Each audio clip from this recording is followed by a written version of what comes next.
Salut la famille, c'est ADN, bienvenue une fois de plus sur notre chaîne Études en France. Aujourd'hui, nous allons aborder, vu que je vous ai parlé de cela dans la vidéo précédente, nous allons parler du logement. Comment est-ce que tu dois faire pour trouver un logement en France? Et aujourd'hui, nous allons partager 3 astuces essentielles. Et la dernière astuce est la plus importante parce que je vais vous donner des sites où vous pourriez aller faire des recherches pour trouver des logements aussi facilement et en essayant de trouver aussi des logements en fonction de vos moyens, vu que c'est pas aussi une évidence. Donc n'hésitez surtout pas à intégrer nos différents groupes dans la description de la vidéo. Laissez des commentaires si vous avez des questions. Il y aura une personne principalement pour vous répondre, même si je ne suis pas là.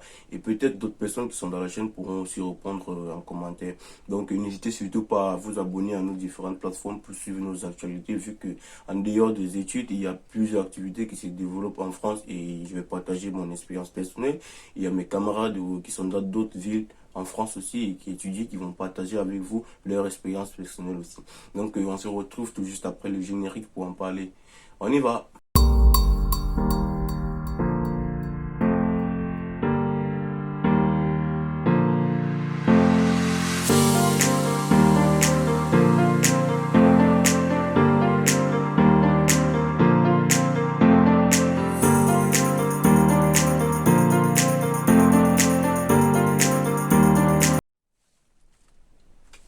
Alors nous voici de retour pour en parler, comme je vous le disais, en élément 1, sans plus tarder, on va parler du CROUS.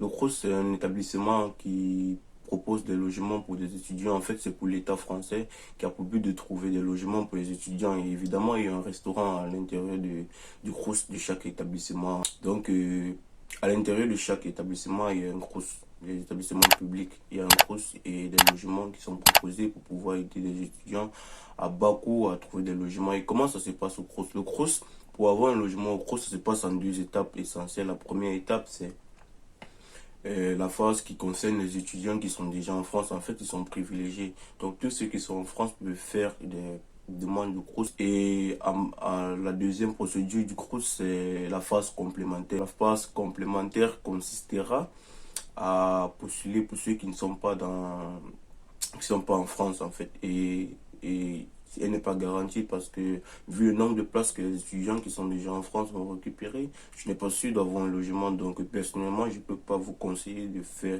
le CROUS.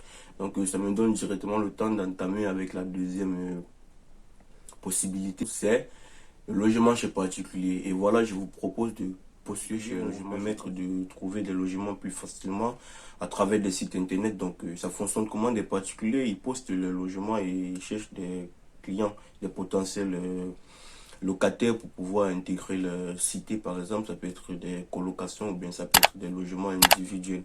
Donc il faut faire aussi très attention à ce côté-là parce qu'il y a des arnaques. J'en connais plusieurs personnes qui ont été arnaquées, vu qu'il y a certaines personnes qui postent des vidéos ou des photos des maisons qui ne sont pas réelles, en fait, des maisons fictives. Ils font du scam, en fait. Et il y a plusieurs personnes qui sont déjà tombées dans ce piège. Donc, pour citer quelques sites qui vont vous permettre de faire vos recherches de ce côté-là, et surtout, il faut faire très attention aux arnaques. D'ailleurs, la vidéo qui va arriver prochainement, on va en parler. Donc, il y a Locavis, il y a Studapart, il y a Le Bon Coin.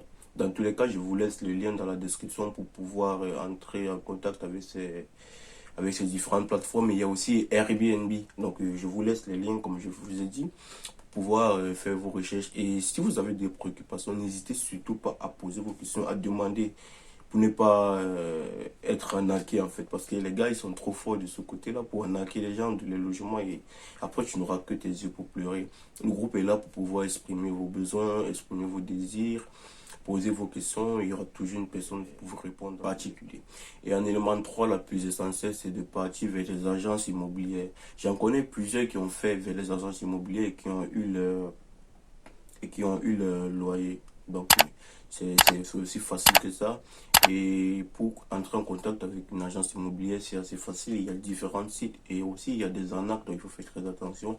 Et ça me donnera aussi le temps de faire des vidéos pour vous expliquer comment reconnaître une arnaque sur les différents sites. À la suite de cette vidéo, nous allons faire une vidéo qui va dans la même logique que celle-ci. C'est comment contrecarrer les objections des bailleurs. Genre, comment faire en sorte qu'un bailleur ne vous refuse pas un logement en fonction de certains critères, bien sûr. Donc, nous allons en parler de cela et vous allez voir en fonction de votre budget quel style de location vous allez en prendre. Donc, on se retrouve au cours de la semaine pour en parler.